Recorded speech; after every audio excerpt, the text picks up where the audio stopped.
Hi, I'm Louise Thomson.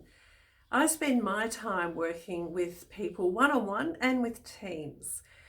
In the one-on-one situations, it's generally mentoring where women in particular come to me where they're wanting to lift their performance in a leadership capacity. They're generally looking for a chief type role, be it CEO or operations officer, the financial officer. So I just thought I'd capture some of the things that we generally talk about. And it is a conversation, it's face to face, but generally the last 12 months it's been online, and it's great that we can continue to do that. We've normalized it. So here's a few little pockets of what I cover off. I spend time finding out how people want to contribute. What is their calling? What is it that they love doing that lights them up, what they're passionate about, and getting really clear about that. Very simply, it's an ask and tell combination of what you're wanting to do as a leader, to lead those conversations that we generally avoid. And we're wanting to ask more than tell. We can tell and share when we're mentoring, as I do on a regular basis in those conversations. But at the same time, a lot of it's the listening, and it's asking those critical questions which we explore and script and practice. It's about offering your emotions, that you freely and willingly care and show that you empathize by practicing emotional intelligence, the EQ, in the suite of leadership intelligences that we need to use as progressive contributing leaders.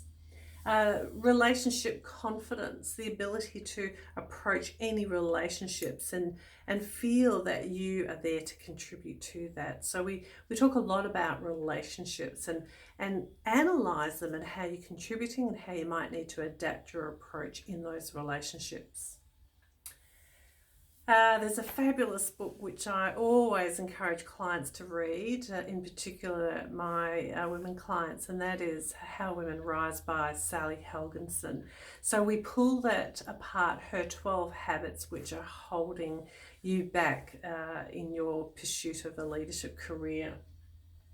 I like to look at how you influence. So we pull apart the chiefs that could be your colleagues or future colleagues, your crew, your team, your client, your customers, your constituents. So we look at how we influence in those relationships. Simple techniques, how, listening in the conversations, I pick up that we tend to say yes, but on a regular basis, and we replace that with alternatives. One being yes, and. Imposter syndrome, depending on how long our relationship is, I offer a variety of engagements, generally 3 months. Can be shorter, can be longer. When I've got more time, we spend a lot of time on exploring the imposter syndrome, and we spend a bit of time about collecting, curating stories we use to influence and to engage and empower ourselves through those stories. And finally, just empowering yourself, to empower your world, to speak yourself up.